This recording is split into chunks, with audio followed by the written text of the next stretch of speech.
नमस्कार। Online classes में आपका स्वागत है। हम बात कर रहे थे इलेक्ट्रोस्टैट पर और हम इलेक्ट्रोस्टैट के सीरीज़ नंबर 4 पर पहुंच चुके हैं। इससे पहले हमने विद्युत तीव्रता के बारे में डिस्कस कर ली है और हमने और भी बहुत सारे टॉपिक पर बल लागू कई टॉपिक पर डिस्कस किया था। आज हम आगे बढ़ते हैं। हमारा जो टॉपिक रहेगा आज वो आवेशित चालक पर लगने वाला बल और उस बल के कारण प्रभावियाँ ताप। देखिए, इस टॉपिक से कई बार क्वेश्चन आ जाते हैं। हमारे पास एक आवेशित बुलबुला है या कोई भी चालक है, हमने इसको क्या कर दिया, आवेश दे दिए। आवेश आप चाहे प्लस के दे रहे हैं चाहे माइनस के दे रहे हैं। आवेश देने से इसके ऊपर क्या क्या फ़र्क पड़ेगा, हमने उसके बारे में डिस्कस करनी है। जैसे ही आप इसको आवेश दोगे तो इसकी सतह पर एक बाहर की ओर जो है बल उत्पन्न हो जाएगा। बाहर की ओर सतह पर एक बल लगता है और उस बल के कारण एकांक क्षेत्रफल पर लगने वाला जो बल है वो दाब के रूप में लगता है। तो इसकी सतह पर आवेशों के प्रतिकर्षण के कारण एक बाहर की ओर बल लगता है। उसी बल को ही हम किस नाम से जानते हैं, विद्युतीय बल कहते हैं। तो अगर हमसे पूछा जाए कि विद्युतीय बल का फॉर्मूला क्या है, देखिए अगर मैं अल्पांश के लिए बात करता हूँ तो जो dF बराबर जो है Q इंटू डी होता है, क्योंकि हम जानते हैं जो F बराबर QE होता है, वही फॉर्मूला लगाया मैंने। अगर अल्प भाग पर देखा जाए तो यहाँ पर क्या लिखा जाएगा, सिग्मा अपॉन एप्सिलॉन नॉट। तीव्रता का फॉर्मूला तो आप जानते ही हैं Q, और हम जानते हैं सिग्मा बराबर क्या होता है, Q बाई एप्सिलॉन नॉट। तो Q बराबर क्या लिखा जा सकता है यहाँ पर, और सॉरी इसका नहीं है, आवेश घनत्व के रूप में लिखा जाएगा। ये वाला तो फॉर्मूला, रुकिए हम घनत्व के बारे में बात करते हैं। तो सिग्मा बराबर क्या होता है, Q बटे में A, यानी कि DA के रूप में लिख देंगे। तो Q इंटू DA लिखा जा सकता है, और सॉरी Q का मान लिखा है, सिग्मा के रूप में लिखना है तो थोड़ा सा मिसप्रिंटिंग हो गया। तो सिग्मा इंटू DA, तो ये लिखा जा सकता है DF बराबर सिग्मा स्क्वायर बटे में 2 एप्सिलॉन नॉट इंटू DA। ये इस पे लगने वाला बल का फॉर्मूला आ गया। और एकांक क्षेत्रफल पर लगने वाला बल जो है वो विद्युतीय दाब कहलाता है। और दाब जो है P बराबर क्या आएगा, एकांक क्षेत्रफल पर लगने वाला बल या विद्युतीय दाब का फॉर्मूला आएगा sigma square upon 2 epsilon not. देखिए ये विद्युतीय दाब है। इलेक्ट्रिक प्रेशर के बारे में बात आती है। क्या मतलब है इस दाब का, देखिए जब किसी बुलबुले को आवेशित करते हैं तो हम कहते हैं कि उसकी त्रिज्या पे क्या फ़र्क पड़ेगा। चाहे आप धनात्मक आवेश देते हैं चाहे ऋणात्मक आवेश देते हैं, जैसे ही आप उसको आवेशित करते हो एक दाब बाहर की ओर खींचता है, और वो दाब जब बाहर की ओर खींचता है तो इसकी त्रिज्या पहले से बढ़ जाती है। बहुत सारे कॉम्पिटिशन में जो क्वेश्चन पूछा गया है कि एक बुलबुले को यदि हम धनात्मक आवेश दे दें तो उसकी त्रिज्या पे क्या फ़र्क पड़ेगा, उसकी त्रिज्या पहले से बढ़ जाएगी। और त्रिज्या क्यों बढ़ जाएगी, यदि कारण पूछा जाए तो उसका कारण होता है विद्युतीय दाब या विद्युतीय बल। विद्युतीय बल सतह के लंबवत बाहर की ओर लगता है, चाहे वो धनात्मक आवेश है चाहे वो ऋणात्मक आवेश है। ठीक है, लेकिन अगर हम आगे बढ़ते हैं कि बुलबुले का संतुलन के बारे में बात करें, तो जब हम किसी बुलबुले को आवेशित करते हैं तो वहां पर कौन कौन से दाब काम कर रहे होते हैं। सबसे पहला तो मैं इसको आवेशित करूंगा और आवेशित करते ही इसके ऊपर विद्युतीय दाब कार्य करेगा। ठीक है, और विद्युतीय जो दाब है वो किधर लगता है, बाहर की ओर। विद्युतीय दाब हमेशा बाहर की ओर लगता है, हमने पढ़ा है कौन सा, विद्युतीय दाब। तो सबसे पहला लगने वाला दाब है इस पे कौन सा, विद्युतीय दाब। किधर, सतह के लंबवत बाहर की ओर। और फॉर्मूला कितना होता है, PE बराबर होता है sigma square upon 2 epsilon not, विद्युतीय दाब। लेकिन बुलबुला है, और बुलबुला है तो भाई इसके ऊपर एक दाब और काम कर रहा होगा जो इसको अंदर की ओर खींच रहा होगा। उसे मैं दाब आधिक्य, एक्सिस प्रेशर के रूप में जानता हूं और PT के रूप में लिखता हूं। दाब आधिक्य जो है पृष्ठ तनाव के कारण उत्पन्न होता है, और सरफेस टेंशन या पृष्ठ तनाव वो गुण है जो किसी भी आकृति को सिकुड़ने की कोशिश करता है। तो यहाँ पर मैं दूसरी घटना ये लिखता हूँ कि दूसरा क्या है, दूसरा जो यहाँ पर कार्य कर रहा होगा वो दाब आधिक्य। ठीक है। और उसका फॉर्मूला होता है, कितना होता है, अगर वो बूंद है या बुलबुला है, इसके हिसाब से बुलबुले के लिए 40/r, और r इस गोले की क्या है, त्रिज्या है। अब आपके सामने यहाँ पर दो दाब काम कर रहे हैं, और दोनों दाब के हिसाब से जो संतुलन की अवस्था में, संतुलन की अवस्था में दोनों दाब, कौन सा, विद्युतीय दाब और दाब अधिक्य, दोनों एक दूसरे से संतुलित कर देते हैं। तो सिग्मा स्क्वायर अपॉन 2 ε0 बराबर किसके आएगा, 40/r के, या सिग्मा स्क्वायर बराबर आएगा 8t ε0 बटे में r, या सिग्मा का मान कितना आएगा, √8t ε0 बटे में r। हम इस विधि से उसका आवेश घनत्व का मान ज्ञात कर सकते हैं। यदि आवेश घनत्व के बाद हम पूछा जाए तो हम जानते हैं सिग्मा बराबर क्या लिखा जा सकता है, q बटे में a, तो ये भी लिखा जा सकता है q बटे में a बराबर √8t ε0 r बटे में ε0 बटे में r क्या है, यहाँ r आ जाएगा, बटे में क्या आएगा, r, यही आएगा अपने पास। तो हमने ये फॉर्मूला पढ़ा था और उसी फॉर्मूले के आधार पर हमने ये यहाँ पर बात की है सारी की सारी। और यदि इसको लिखना चाहो तो Q को और चेंज कर दो, A को क्या लिखा जा सकता है, उसका क्षेत्रफल, गोले का क्षेत्रफल कितना होता है, 4πr², तो वो भी यहाँ से इसको सॉल्व किया जा सकता है, 8t ε0 बटे में r, ये इसको अंदर ले जा सकते हैं। तो इस फॉर्मूले से हम आवेश का मान, आवेश घनत्व का मान वगैरह ज्ञात कर सकते हैं। संतुलन की अवस्था में विद्युतीय दाब और उसका जो दाब अधिक्य है वो दोनों एक दूसरे को संतुलित कर देते हैं। चलिए आगे बढ़ते हैं। अगला जो टॉपिक है वो दे रखा है विद्युत द्विध्रुव, इलेक्ट्रिक डायपोल। सबसे पहले तो हमें ये पता होना चाहिए कि डायपोल होता क्या है। देखिए डायपोल में हम क्या करते हैं कि दो आवेश लेते हैं, दो आवेश, ठीक है, जो परिमाण में बिल्कुल समान होते हैं, बराबर। अगर ये पहला Q आवेश का है तो ये भी कितना होगा, Q का, लेकिन प्रकृति विपरीत होती है। यदि ये माइनस का है तो ये क्या होगा, प्लस का। और दोनों आवेश समान परिमाण विपरीत प्रकृति के आवेश एक दूसरे से अति अल्प दूरी पर रखे होते हैं। अति अल्प दूरी पर रखे होंगे तो उनको अपने किस नाम से जानते हैं, विद्युत द्विध्रुव के नाम से जानते हैं। दोनों के बीच की दूरी बहुत कम होनी चाहिए। तो हम ये कह सकते हैं कि यदि दो आवेश जिनका परिमाण समान हो तथा प्रकृति विपरीत हो, वह एक दूसरे से अति अल्प दूरी पर रखे हों तो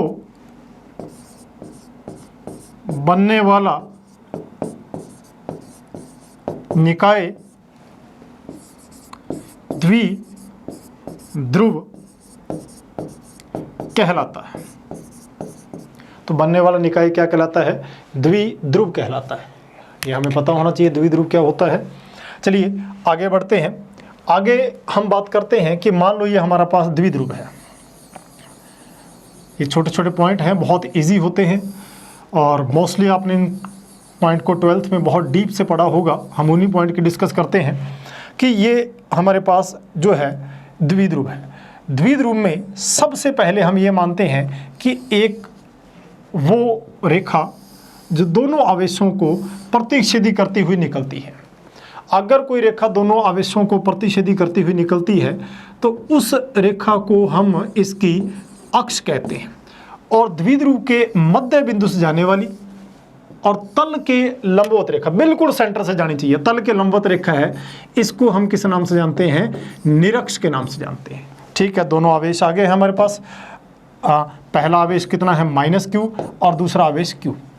तो दो आवेश जो है उनको अगर प्रतिच्छेदी करने वाली सरल रेखा है तो वो अक्ष कहलाती है, और मध्य बिंदु से जाने वाली तल के लंबवत रेखा जो है निरक्ष कहलाती है। निरक्ष इन दोनों आवेशों को बिल्कुल बराबर बराबर बांट जाती है, इसलिए यदि मैं इन दोनों के बीच की दूरी को 2a मानता हूं तो ये a दूरी रहेगी और ये दूरी भी कितनी रहेगी, a दूरी रहेगी। ठीक है, अगर आप दोनों के बीच की दूरी को r मानते हो तो ये कितना हो जाएगा, यहाँ पर भी ये दूरी भी कितनी हो जाएगी, r/2। और याद रखना जो 2a दूरी है, ठीक है, वो कैसी है, अति अल्प, बड़ी दूरी नहीं होनी चाहिए। अति अल्प दूरी होती है तो a तो और भी ज़्यादा छोटी हो जाती है। तो ये हमारे पास क्या आ गया, द्विध्रुव। द्विध्रुव के बाद कई बार ये पूछा जाता है डायपोल मोमेंट, यानी कि द्विध्रुव आघूर्ण के बारे में पूछा जाता है। द्विध्रुव आघूर्ण डायपोल मोमेंट किससे लिखा जाता है, P से। ठीक है, ये क्या होता है, ये एक प्रकार की द्विध्रुव की शक्ति होती है। ठीक है, हम ये कह सकते हैं यह द्विध्रुव की शक्ति को प्रदर्शित करती है। तो द्विध्रुव की शक्ति को प्रदर्शित करती है। होता यह है यहाँ पर यह कि वो कैसे लिया जाएगा, तो द्विध्रुव की शक्ति को प्रदर्शित करती है। चलिए लिखा कैसे जाएगा, मान लो ये हमारे पास एक डायपोल है। डायपोल में हम जानते हैं कि आवेश समान परिमाण के होने चाहिए और दोनों की प्रकृति जो है वो विपरीत होनी चाहिए और दोनों अति अल्प दूरी पर रखे होने चाहिए। तो हम ये कह सकते हैं कि एक आवेश का परिमाण व दोनों के बीच की दूरी का गुणनफल द्विध्रुव आघूर्ण के तुल्य होता है। ठीक है, कैसे निकालेंगे, एक आवेश का परिमाण चाहे कोई भी ले लो, दोनों आवेशों के बीच की दूरी, इसका जो गुणनफल है वो द्विध्रुव आघूर्ण के तुल्य होता है और वेक्टर फॉर्म में लिखा जाता है। ठीक है, और ये एक सदिश राशि है, और यदि ये सदिश राशि है तो इसकी दिशा किधर होती है, -q से +q की ओर होती है इसकी दिशा। ठीक है, दिशा किधर मानी जाती है, -q से इधर किधर मानेंगे, इसकी +q की ओर इसकी डायरेक्शन होगी ये वाली। ठीक है, तो ये अपने पास डायरेक्शन आ गई है द्विध्रुव आघूर्ण की। और द्विध्रुव आघूर्ण के यदि आपसे मात्रक पूछा जाए तो आप जानते हैं मात्रक के लिए एक आवेश यानी कि कूलाम इंटू दूरी क्या आएगी, मीटर। तो इसका जो मात्रक है वो कूलाम इंटू मीटर, या कई बार एक फेमस मात्रक जो होता है डेबाय होता है। और एक डेबाय कितना माना जाता है, देखिए एक डेबाय में 3.3 गुना 10 की पावर -30 कूलाम इंटू मीटर होता है। किसका है ये, एक डेबाय। और आप जानते हैं वेक्टर फॉर्म में सदिश राशि तो है ही, जिसकी दिशा -q से किधर होगी, +q की ओर होगी। डेबाय आ गया। और यदि आपसे इसकी विमा पूछी जाए तो विमा देखिए आवेश गुणा दूरी है, m0 L1 T1 A1, तो ये इसकी विमा आ गई। तो द्विध्रुव आघूर्ण एक प्रकार की द्विध्रुव की शक्ति को प्रदर्शित करता है। एक आवेश का परिमाण उनके दोनों आवेशों के बीच की दूरी के गुणनफल के बराबर होता है। दिशा -q से +q की ओर होती है। तो ये हमारे पास सारा का सारा मामला किसका आ गया है, द्विध्रुव आघूर्ण। आखिर द्विध्रुव आघूर्ण के बाद कई बार हमसे पूछा जाता है द्विध्रुव के कारण अक्ष व निरक्ष पर तीव्रता। कई बार तो हमें अक्ष और निरक्ष पर तीव्रता के बारे में पूछ लिया जाता है कि मान लो एक डायपोल है, ठीक है, और ये इसकी क्या है, अक्ष है। मध्य बिंदु से जाने वाली तल के लंबवत रेखा क्या कहलाती है, निरक्ष कहलाती है। और ये हमारे पास एक द्विध्रुव है, एक ये यहाँ पड़ा हुआ है और एक ये रहा। ठीक है, अक्ष और निरक्ष पर तीव्रता पूछी हुई है। ये भी दूरी कितनी है, ये भी दूरी a है। यहाँ कितना मान के चले हैं, -q, और ये कितना माना हुआ है, +q। और हम जानते हैं ये क्या चीज़ है हमारे पास, इसकी अक्ष है और ये दूरी क्या है, निरक्ष है। मान लो एक बिंदु यहाँ पड़ा हुआ है, कहाँ पर, केंद्र से कितनी दूरी पर है, r दूरी पर। ठीक है, इस पर तीव्रता के बारे में पूछा गया है। यदि आपसे अक्ष पर तीव्रता पूछी जाए, अक्ष पर तीव्रता, तो देखिए अक्ष पर तीव्रता ई अक्ष बराबर होता है 2kp बटे में यहाँ होता है r² माइनस l स्क्वायर। ठीक है, सॉरी r² माइनस l नहीं लेंगे, हमें क्या चाहिए यहाँ पर, a चाहिए। अगर मैं दूरी a मानता हूँ, r² माइनस a² इंटू क्या आ जाएगा यहाँ पर r, तो ये हमारे पास मान आ जाएगा का होल स्क्वायर। ये पूरा का पूरा फॉर्मूला होता है। ठीक है, और आप जानते हो कि r की तुलना में, दूरी की तुलना में जो आपका a का मान है, क्योंकि दोनों के बीच की दूरी अति अल्प होती है, इसलिए ई अक्ष को यदि हम अल्प मान ले, नगण्य हो जाएगा, तो यहाँ पर फॉर्मूला आ जाएगा 2kp/r³। ये तीव्रता कहाँ से आ गई है, अक्ष पर तीव्रता होती है। अगर अक्ष की तीव्रता के बारे में बात की जाए तो अक्ष पर तीव्रता का फॉर्मूला कितना होता है, E बराबर 2kp/r³। ठीक है, अक्ष पर तीव्रता के बारे में अभी मैंने बात किया कि अक्ष पर तीव्रता जो है ये है अपनी डायपोल, ये कितना आया -q, ये कितना आया +q। ठीक है, दोनों के बीच की दूरी कितनी है, 2a। सबसे पहले द्विध्रुव आघूर्ण की दिशा किधर होती है, इस दिशा में, -q से +q की ओर। अच्छा, तीव्रता किधर आएगी, तीव्रता भी यहाँ अगर देखा जाए तो इसी दिशा में आएगी। तो पहली बात तो E अक्ष की तीव्रता का फॉर्मूला कितना आया था अभी, 2kp/r³, तीव्रता का फॉर्मूला है। ठीक है, दूसरी बात, यहाँ पर अक्ष पर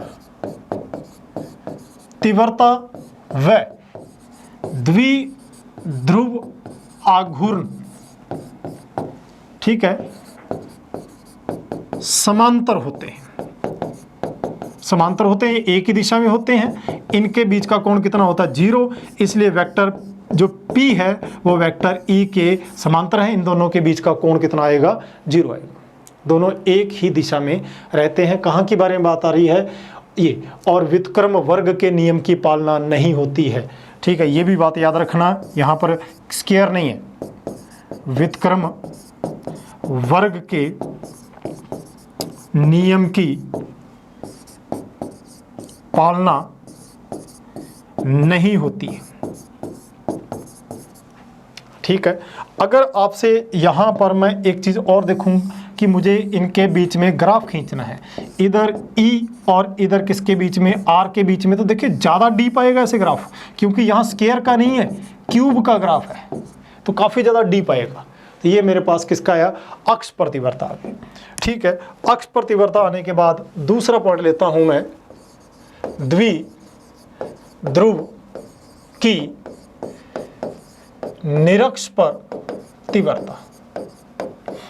अगर द्विध्रुव की निरक्ष पर तीव्रता से मुझे बात की जाए तो निरक्ष पर तीव्रता कैसे निकालेंगे। देखिए हमारे पास ये डायपोल है, ये रहा, ये कितना है -q और ये कितना है +q, और ये जो लाइन है ये निरक्ष है। ठीक है, ये निरक्ष की लाइन आ गई, यहाँ पर थोड़ा हाथ टच हो गया, ये लीजिए। ठीक है, ये दूरी कितनी है, a, और ये दूरी। अगर कोई बिंदु यहाँ है E, हमें कहाँ की तीव्रता पूछिए, निरक्ष कितनी दूरी पर है, r दूरी पर। तो निरक्ष पर तीव्रता का फॉर्मूला कितना होता है, निरक्ष पर फॉर्मूला कितना होता है, kp बटे में जो है r² माइनस a² की पावर कितनी आती है, 3/2। तो ये हमारे पास कहाँ का फॉर्मूला आ जाता है, निरक्ष का। और हम जानते हैं r बहुत बड़ा होता है किसे, a, क्योंकि दोनों आवेशों के बीच की दूरी तो कैसी मान के चलते हैं, अपनी अति अल्प मान के चलते हैं।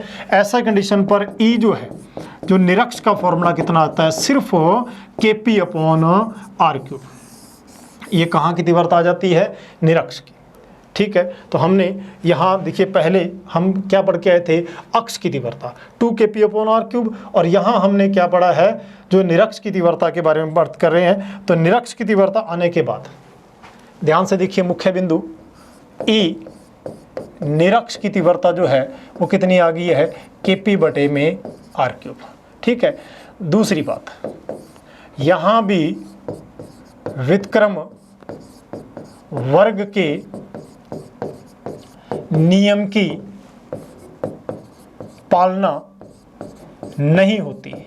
इसीलिए तो यहाँ पर गाउस के नियम नहीं अप्लाई किया, क्योंकि गाउस के नियम तो वहाँ लागू होता है जहाँ व्युत्क्रम वर्ग के नियम की पालना होती है, इसलिए गाउस के नियम को अप्लाई नहीं किया जा सकता इनके ऊपर। ठीक है, चलिए मैं बात करता हूँ ये डायपोल के बारे में। तो ये द्विध्रुव है -q + q, और ये हमारी निरक्ष थी और ये हमारी अक्ष थी। और जो हमारी तीव्रता है उसके बारे में बात करते हैं। तो ये हमारा डायपोल, तो पहले हम ब्लू कलर में दिखा लें डायग्राम को अलग अलग, ताकि समझ आ जाए ये भी दूरी a, ये भी दूरी a। सबसे पहले हम बात करते हैं तीव्रता की। तो तीव्रता प्लस से शुरू होकर किधर जाती है, माइनस की ओर। तो ऐसे तीव्रता रहेगी यहाँ पर, ठीक है, बल रेखा रहेगी। और यहाँ पर कहाँ पर, निरक्ष पर तीव्रता की दिशा जो है इस दिशा में आएगी। लेकिन अगर मैं बात करता हूँ द्विध्रुव की, तो द्विध्रुव की दिशा किधर होती है, -q से +q की ओर। ये तो आप देख रहे हो P की दिशा ये है, A की दिशा यहाँ है। तो मैं ये लिख सकता हूँ तीसरा पॉइंट, विद्युत तीव्रता व द्विध्रुव आघूर्ण, ठीक है, निरक्ष के लिए क्या होते हैं, प्रति समांतर होते हैं। ठीक है, तो इनके बीच का थीटा बराबर कितना आ जाएगा, 180 डिग्री होगा। प्रति समांतर है, एक दूसरे के विपरीत है, एक वो उधर जा रहा है इधर जा रहा है, प्रति समांतर है यहाँ पर। ठीक है, और यहाँ पर जो व्युत्क्रम वर्ग के नियम की पालना नहीं होती है, ये बात हमने यहाँ भी लिखी थी मैंने। यहाँ व्युत्क्रम वर्ग के नियम की पालना होती है, प्रति समांतर है, तो 2kp/r3। यहाँ सिर्फ क्या आया, kp/r3 आया। ठीक है, तो यहाँ पर हमारे पास kp/r3 आ गया, ये वाला फॉर्मूला, उसी के बारे में बात करते हैं। और यदि मैं यहाँ पर इनके बीच का ग्राफ खींचूं तो ग्राफ कैसा मिलेगा, यहाँ पर E आ जाएगा निरक्ष के लिए, और ये दूरी तो काफ़ी डीप ग्राफ आएगा यहाँ पर, क्योंकि E समानुपाती 1 क्या होता है, r³ होता है। ठीक है, तो वहाँ बात की हमने। तो हमने निरक्ष और अक्ष दोनों की जगह तीव्रता पता करी, -q + q। ठीक है, तो हमने निरक्ष के लिए तीव्रता अगर r छोटा माना है, तो दोनों की तीव्रता रखने के बाद ये देखिए हमारे पास ये जो फॉर्मूला है, ये कौन सी है, अक्ष, और ये क्या है, निरक्ष। ठीक है, यहाँ भी तीव्रता पता की E अक्ष पर, और यहाँ भी पता की E निरक्ष पर। ये भी दूरी जो है r, और ये दूरी भी कितनी है, r। हम ये कह सकते हैं यदि अक्ष व निरक्ष पर दूरी समान ली जाए, अगर दूरी समान ली जाए तो E अक्ष की तीव्रता कितनी है, 2kp/r3। जो E निरक्ष की तीव्रता कितनी है, kp/r3। तो मैं यहां लिख सकता हूं कि E अक्ष अनुपात E निरक्ष बराबर कितना आएगा, 2:1 आएगा। तो ये मैंने कहाँ के लिए बात की है, अक्ष और निरक्ष के लिए सारी बात की है। आगे बढ़ते हैं, आगे लिखते हैं हम, दूसरा अगला पॉइंट पढ़ते हैं। हम क्या करते हैं कि बाह्य विद्युत क्षेत्र में द्विध्रुव पर लगने वाला बल आघूर्ण, कई बार ये पूछा जाता है। ठीक है, हम ये मानते हैं कि मान लो कोई किसी जगह पर तीव्रता जा रही है, और आप जानते हैं तीव्रता हमेशा प्लस से माइनस की ओर जाती है, और इसमें एक डायपोल लगा हुआ है, और उस पर हमने बल आघूर्ण के बारे में बात की है कि यहाँ एक जो है द्विध्रुव रख देते हैं हम। ये लीजिए, यहाँ एक आवेश है और एक यहाँ रखते हैं, और इसके साथ थीटा कोण बनाते हुए हमने रखा है। ठीक है, यहाँ कितना है, -q, और यहाँ कितना है, +q, और ये इसके साथ कितना कोण बना रहा है, थीटा बना रहा है। ठीक है, क्योंकि तीव्रता की दिशा, ये तीव्रता की दिशा है, और -q से +q की ओर दिशा है। यदि हमें यहाँ पूछा जाए एक चीज़, बल आघूर्ण, यदि इसका बल आघूर्ण पूछा जाए तो फॉर्मूला होता है टो बराबर पी ई साइन थीटा। ठीक है, ये पहले वाला फॉर्मूला हम पहले भी पढ़ चुके हैं। ऐसे फॉर्मूले चुंबक के अंदर भी आते हैं। ठीक है, वहाँ चुंबक का जो द्विध्रुव बनता है उसके लिए भी ऐसे ही फॉर्मूले आएंगे। तो टो बराबर पी ई साइन थीटा, या टो बराबर लिखा जा सकता है पी क्रॉस ई, और हमें क्रॉस प्रोडक्ट से पता लगता है कि ये दोनों एक दूसरे जो है टो पी और ई दोनों के ही क्या है, लंबवत होता है। तो ये कौन सा आ गया अपने पास, बल आघूर्ण का फॉर्मूला है। बहुत इजी से फॉर्मूले चलते हैं। इसके बाद हम बात करते हैं द्विध्रुव को बाह्य तीव्रता में घुमाने के लिए किया गया कार्य। लीजिए, ये टॉपिक के अंदर हमें कार्य पता करना है। ये मान के चलो कि इधर बल रेखाएं जा रही हैं। आपको पहले बल रेखाएं पता होनी चाहिए किधर जा रही हैं, और जिधर बल रेखाएं जा रही होती हैं तीव्रता भी उसी दिशा में जा रही होती है। ये हमारी बल रेखाएं हैं, ये लीजिए, और जिस तरफ बल रेखाएं जा रही हैं वो तीव्रता भी। इसमें हमें एक डायपोल रखना है, द्विध्रुव को रखना है। मान लो वो यहां रखा है, ठीक है, माइनस क्यू प्लस क्यू, और वो इसके साथ θ1 कोण बना रहा है। इसे मैं पकड़ के घुमाऊंगा और घुमा के यहां तक लेके जाऊंगा। सेकंड कंडीशन यहां तक आ गई, माइनस क्यू प्लस क्यू। ये मान के चलते हैं कि पहला कोण कितना है हमारे पास, यहाँ पर θ1 है। अब इसे घुमाकर कितना कोण करना है, θ2। ठीक है, वही बात करते हैं कि यदि द्विध्रुव को बाह्य तीव्रता में θ1 से θ2 कोण घुमाया जाए तो कार्य, देखिए आपका पहला कोण स्टार्टिंग कहां से करनी है, अपने θ1 से, और कहां लेके जाना, अपने θ2 तक लेके जाना है। तो कार्य कितना आएगा, देखिए W बराबर फॉर्मूला होता है PE। ठीक है, यहां से अपने कहां लेके जाना है, cos θ1 जो है माइनस cos θ2। ठीक है, cos of θ1 minus cos of θ2। θ1 से लेकर कहां तक घुमाया हमने इसको, θ2 कोण तक घुमाना है। तो इसके लिए जो हमारे पास मान आएगा θ। कई बार इसको साम्य अवस्था से घुमाना है। साम्य अवस्था का मतलब होता है प्रारंभिक कोण कितना होना चाहिए, 0 डिग्री। ठीक है, ये हमारे पास मान आ जाता है। ठीक है, यदि साम्य अवस्था से θ कोण घुमाया जाए, साम्य अवस्था से, साम्य अवस्था का मतलब होता है प्रारंभिक कोण, θ1 का मान 0 और θ2 का मान θ, और cos 0 का मान 1, तो किया गया कार्य W बराबर क्या आएगा, PE1 माइनस cos θ। तब ये फॉर्मूला आ जाता है। ठीक है, तो ये किसी भी द्विध्रुव को घुमाने के लिए किया गया कार्य है। लेकिन कई बार देखिए हमें इतना बड़ा फॉर्मूला लगाना ही नहीं पड़ता। ठीक है, कई बार हम क्या करते हैं, छोटे से भी मान चला लेते हैं। कई बार हम ऐसे बना लेते हैं डायग्राम, ये θ बराबर हम 0 डिग्री लिख लेते हैं, θ बराबर 90 डिग्री लिख लेते हैं, यहाँ θ बराबर 180 डिग्री लिख लेते हैं, और यहाँ θ बराबर 270 डिग्री लिख लेते हैं, और एक पूरा चक्कर 360 डिग्री। आपसे कहा जाता है कि एक द्विध्रुव को यहाँ से यहाँ हम इस प्रकार से घुमाएंगे। हो सकता है आपने इस प्रकार से घुमा रहा हो। ये कार्य जो होता है वो कितना होता है, PE, यहाँ लिख दो प्लस PE, यहाँ लिख दो PE, लेकिन किसका, माइनस का, और यहाँ भी क्या लिखो, माइनस PE। ठीक है, हमने ये लिख लिए, ये मान यहाँ लिख दिया, ये मान यहाँ लिख दिया, ये मान यहाँ लिख दिया, और ये मान यहाँ लिख दिया। अब जरा देखिए, ठीक है, प्रश्न में क्या कहता है, हमें ये कहता है कि एक द्विध्रुव को 90 डिग्री घुमाना है तो कार्य कितना आ जाएगा, PE। हमें कहा जाता है एक द्विध्रुव को आप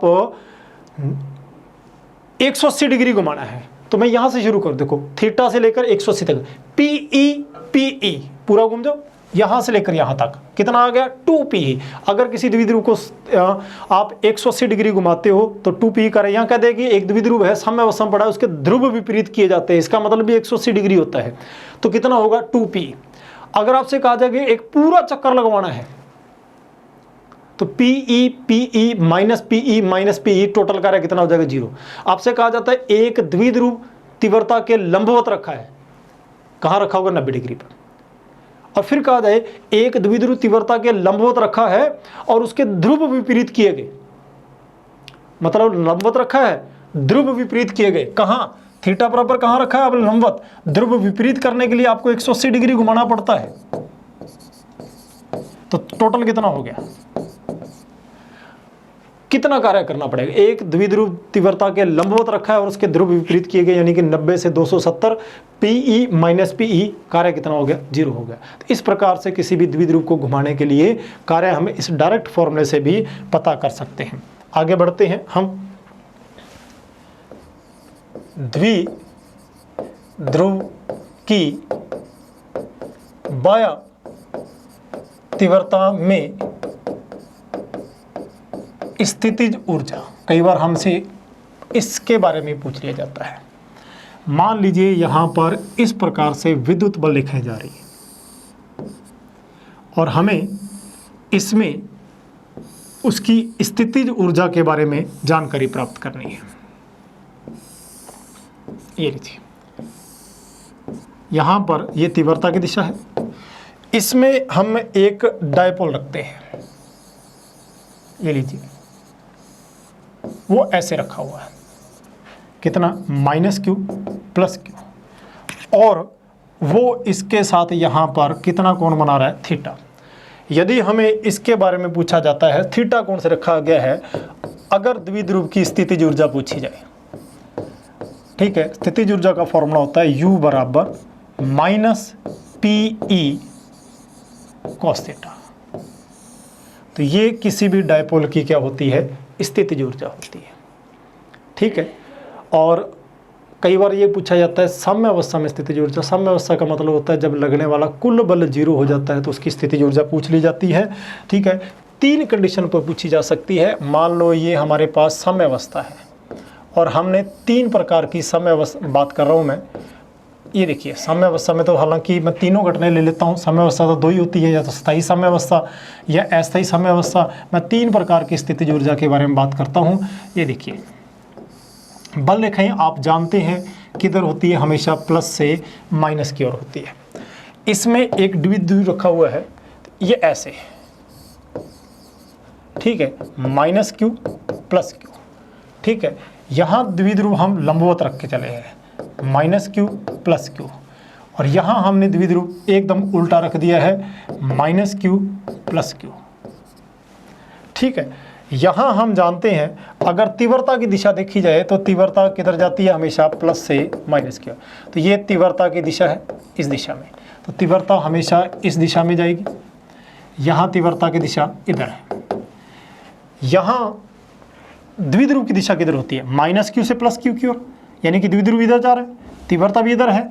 मैं ये कहूँगा कि P पैरेलल है E के, थीटा बराबर कितना आएगा यहाँ पर 0 डिग्री, ठीक है। ये होती है स्थायी साम्य अवस्था। यहाँ तीव्रता इधर है, -q से +q इधर है, तो P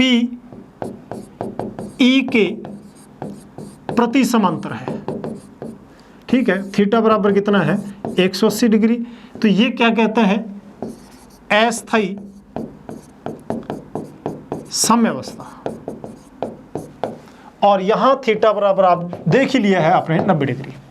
तो स्थितिज ऊर्जा का फॉर्मूला यदि मैं यहाँ अप्लाई कर देता हूँ तो U बराबर क्या आएगा, -PE cos 0, cos 0 का मान 1 होता है, तो U बराबर कितना आएगा -P।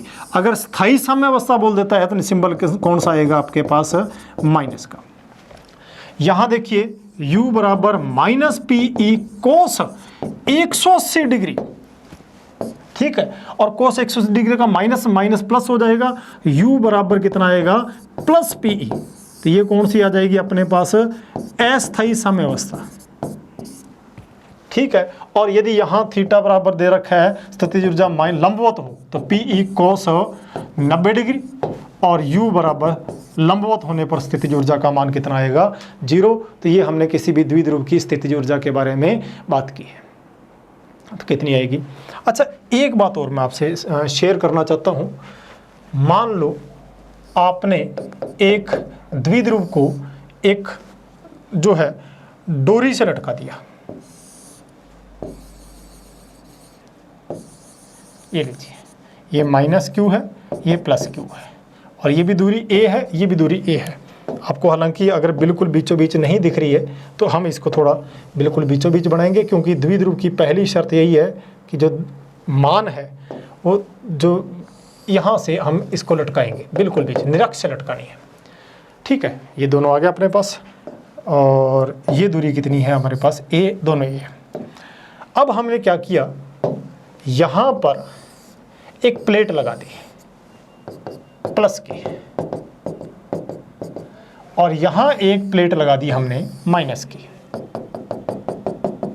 ठीक है, और आप जानते हो इसमें जो तीव्रता है वो किधर जाएगी आपकी, प्लस से माइनस की ओर। ये किसकी दिशा आ गई, ई की दिशा। और अगर मैं इस द्विध्रुव को थोड़ा सा घुमा के छोड़ देता हूं तो ये इसके बीच में दोलन करने लग जाएगा। ठीक है, अगर दोलन करेगा तो द्विध्रुव का दोलन काल, देखिए ऐसा अपने मैग्नेट के बारे में पढ़ेंगे, वहां जो चुंबकीय द्विध्रुव होगा एक प्रकार का ns, वैसा ही फॉर्मूला है, T बराबर 2 पाई √ फॉर्मूला होता है I बटे में PE। ठीक है, और जो I होता है वो इसका जड़त्व आघूर्ण होता है। ठीक है, तो हम इस प्रकार से इसका दोलन काल भी पता कर सकते हैं। तो हमने बहुत जो है विस्तार से द्विध्रुव के बारे में बात की है कि उसकी तीव्रता क्या होगी, उसके बारे में जानकारियाँ प्राप्त की है। आशा आपको समझ आया होगा। अगली सीरीज तक के लिए जय हिंद।